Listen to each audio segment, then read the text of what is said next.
भाई साहब सर्वेश्वरधन, और आज की क्लास में हम बात करने जा रहे हैं डैम्प्ड ऑसिलेशन। आपको ऐसा लग रहा होगा कि ऐसे प्रॉब्लम को सॉल्व करने के लिए सबसे पहले डिफरेंशियल इक्वेशन लिखना पड़ेगा, फिर उसको सॉल्व करना पड़ेगा। सॉल्व करने के बाद तभी उसका आंसर हम दे पाएंगे।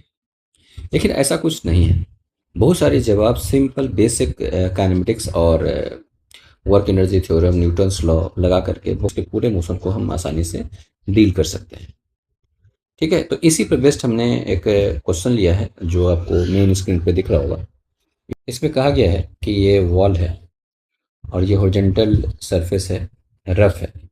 इसका फ्रिक्शन कोफिशिएंट का वैल्यू, म्यू की वैल्यू, म्यू के, म्यू एस, स्टैटिक का काइनेटिक फ्रिक्शन, दोनों की वैल्यू सेम है और इसका वैल्यू 0.25 है यहाँ पे मेंशन। ठीक है, स्प्रिंग का नेचुरल लेंथ जो है वो ये है, मतलब इस पोजीशन में स्प्रिंग नेचुरल लेंथ में रहता है और इस ब्लॉक को हम एक्स नॉट डिस्टेंस यहाँ से खींच करके छोड़ दिए।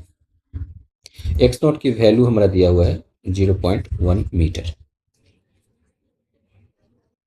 क्लियर है कि इस पूरे प्रोसेस में काइनेटिक फ्रिक्शन टाइप का फोर्स इस पे लग रहा है। तो क्लियर है कि इसके मैकेनिकल एनर्जी को डिक्रीज करेगा और इस ब्लॉक का मोशन फाइनली डेड हो जाएगा। इस पूरे प्रोसेस में अगर हम यहाँ से देख सकते हैं कि अगर हम इस नेचुरल लेंथ से एक्स नॉट डिस्टेंस अगर हम स्ट्रेच करके यहाँ छोड़ दें तो ये स्प्रिंग फोर्स इसको खींचना शुरू करेगा और लास्टली मान लेते हैं ये ब्लॉक यहाँ से इस मेन पोजीशन से x1 डिस्टेंस पे जा करके मान लेते हैं ये ब्लॉक जा करके रेस्ट में आ गया।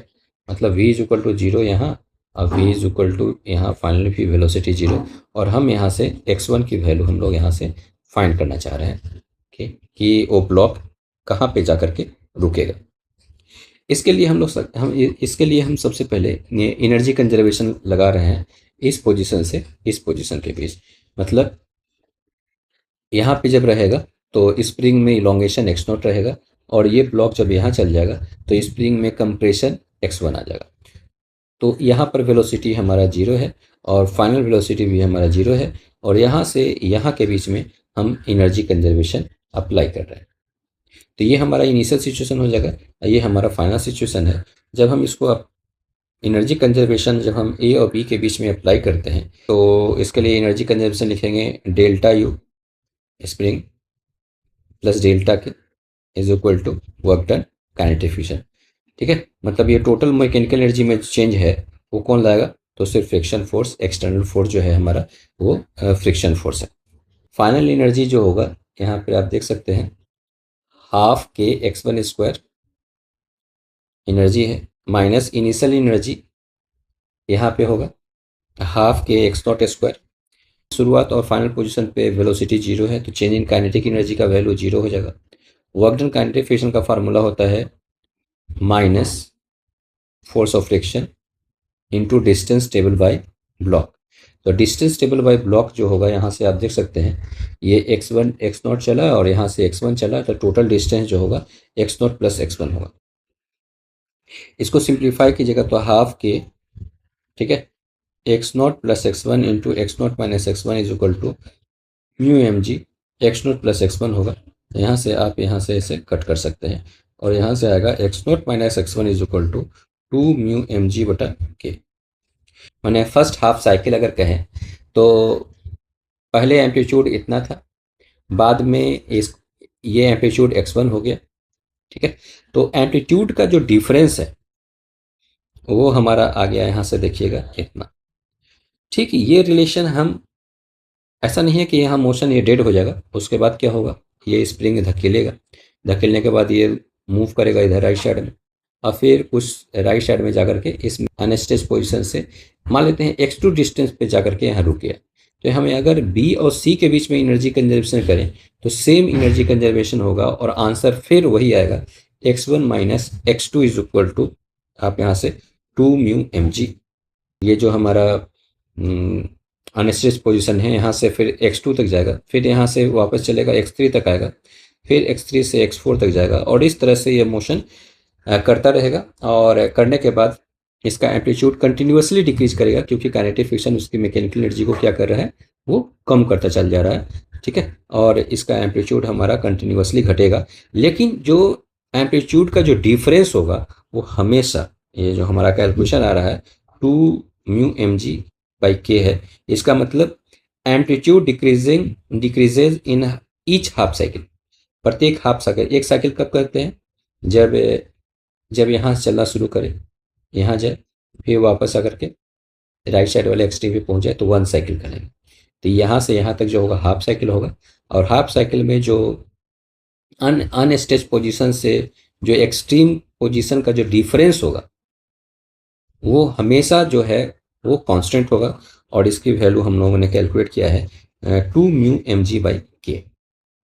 अब इसकी वैल्यू अगर हम म्यू की वैल्यू अगर हम पुट करते हैं, जीरो म्यू का वैल्यू 0.25 दिया हुआ है, और मास का वैल्यू 0.1 kg, और जी का वैल्यू हमारा यहाँ 10 है, और के का वैल्यू 50 न्यूटन पर मीटर। ठीक है, सॉल्व करने के बाद हमें पता चलता है 0.01 मीटर आया है। इसका मतलब ईच हाफ साइकिल में जो एम्पलीट्यूड जो डिक्रीज करेगा वो हमारा 0.01 मीटर होगा। अब इसको हम प्लॉट करते हैं, एक्चुअल फिगर क्या हुआ होगा उसको आप जरा सा ऑब्जर्व कीजिए। शुरुआत में ये जो ब्लॉक है इनिशियली वो हमारा इसका वैल्यू दिया हुआ है वो 0.1 मीटर है। यहाँ से 0.1 मीटर पे ये ब्लॉक था।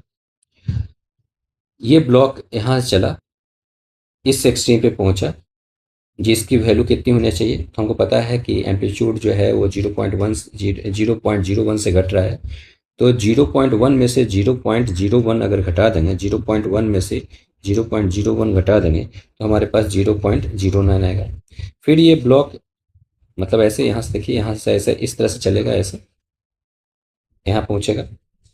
ठीक है, ये एम्पलीट्यूड होगा 0.09, फिर ये वापस आएगा, फिर इसके राइट पोजीशन पे पहुँचेगा, और इन दोनों का जो डिफरेंस होगा, इसका और इसका जो डिफरेंस होगा 0.01 दिया हुआ है, इसका मतलब इसका यहाँ पर एम्पलीट्यूड 0.09 है, तो यहाँ पर एम्पलीट्यूड जो होगा 0.08 होगा। फिर यहाँ से मोशन होगा, ऐसे जाएगा वापस, फिर 0.07 एम्पलीट्यूड होगा, फिर यहाँ से 0.06, फिर 0.05, ठीक है, फिर 0.04, ठीक है, फिर यहाँ से 0.03, ठीक है, फिर 0.02, 0.01 यहाँ पे पहुँचेगा। ठीक है, अब 0.01 के बाद ये कहाँ मोशन डेड करेगा ये भी ऑब्जर्व करना बहुत ज़रूरी है। ठीक है, तो इस तरह से अभी जो हमारे पास है 9 बार ये मीन पोजीशन को क्रॉस कर गया है। अब हमको ये देखना होगा कि ये जो पार्टिकल है वो कहाँ पे ये इसका मोशन डेड होता है। तो यहाँ पर वेलोसिटी हमारा क्या, हमारा वेलोसिटी जो है वो 0 है, लेकिन इक्विलिब्रियम पोजीशन यहाँ पे ये नहीं है। इक्विलिब्रियम पोजीशन अगर हम यहाँ पर फाइंड करें तो इक्विलिब्रियम की वैल्यू अगर हम यहाँ से निकालेंगे तो यहाँ से mu m g friction force हो गया, के से डिवाइड कर दिए तो हमारे पास इसकी वैल्यू आता है 0.005 मीटर। क्या ये इक्विलिब्रियम पोजीशन पे, इस इक्विलिब्रियम पोजीशन पे रुक पाएगा? यहाँ पे नहीं रुक पाएगा। क्यों?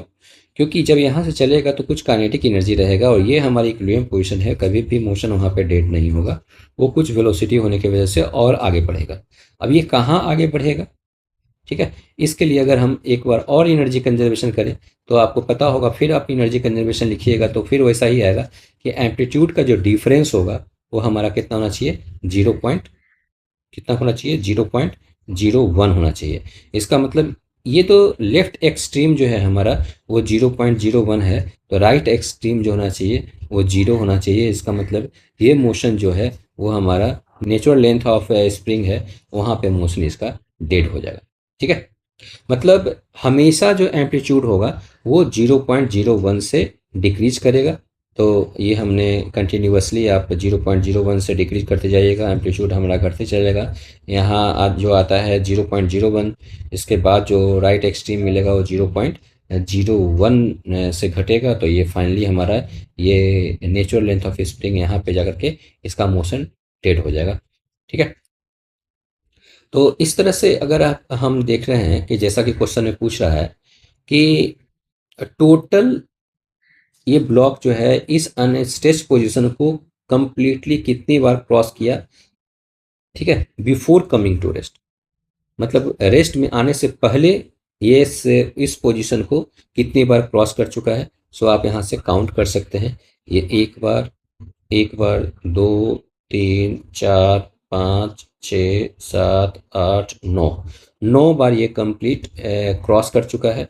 और 10वां जो है वो यहीं पे आया है, क्योंकि कह रहा है बिफोर कमिंग टू रेस्ट, इसका मतलब इसको काउंट नहीं करना पड़ेगा। तो टोटल नंबर ऑफ क्रॉसिंग जो है वो हमारा वो 9 है। तो ये हमारा आंसर आया, ठीक है। और इतने देर में टोटल डिस्टेंस कितना ट्रेवल किया, जैसा कि इसमें क्वेश्चन पूछा जा रहा है कि टोटल कितना डिस्टेंस ट्रेवल किया है, तो वो अगर हम फाइंड करना चाहें तो आप देख सकते हैं यहाँ पे, देखिएगा यहाँ से यहाँ जो वैल्यू है वो 0.01 है ये।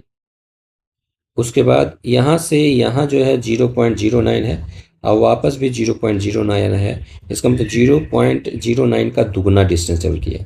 फिर ये 0.08 और फिर वापस में 0.08 उसका दुगना ये डिस्टेंस ट्रेवल किया। इसका मतलब 0.7 का फिर दुगना, फिर 0.6 का दुगना। तो इस तरह से अगर हम यहाँ पे पूरा सीरीज को अगर हम लिखें तो ये टोटल डिस्टेंस होगा। तो पहला हमारा 0.1, ठीक है। दूसरा हमारा 0.09, 0.08, 0.07, 0.06, ये सब का दुगना डिस्टेंस ट्रेवल करेगा। और लास्टली जो है ये जो डिस्टेंस है 0.01 और लाट आने में भी 0.01। तो टोटल डिस्टेंस जो होगा वो हमारा इतना प्लस ये सारा का सम, सारे एम्पलीट्यूड का सम, और यहाँ 2 से और मल्टीप्लाई करना पड़ेगा, ठीक है। तो इस तरह से हमारा जो टोटल डिस्टेंस होगा कैलकुलेट करेंगे, इसका वैल्यू आता है 1 मीटर, ठीक है। तो ये सब तो बेसिक काइनेमेटिक्स से भी प्रॉब्लम को सॉल्व कर सकते हैं। इसलिए कभी भी सिचुएशन से डरना नहीं चाहिए, बल्कि हम बेसिक से किसी प्रॉब्लम को सॉल्व करके, बेसिक से सोच करके हम प्रॉब्लम को सॉल्व कर सकते हैं, ठीक है। तो इस तरह से हमारा सॉल्यूशन कंप्लीट हुआ। आप किसी प्रॉब्लम को अप्रोच कैसे करेंगे, सोचें कैसे, ठीक है। इसके लिए हमने एक सीरीज ऑफ डिस्कशन स्टार्ट किया है। आप इससे जुड़े रहें और आप अधिक से अधिक अपने दोस्तों के बीच में इसे शेयर करें, ताकि अधिक से अधिक बच्चों को फ़ायदा हो सके, ठीक है। इसी तरह हमारे साथ जुड़े रहें। तब तक के लिए थैंक यू।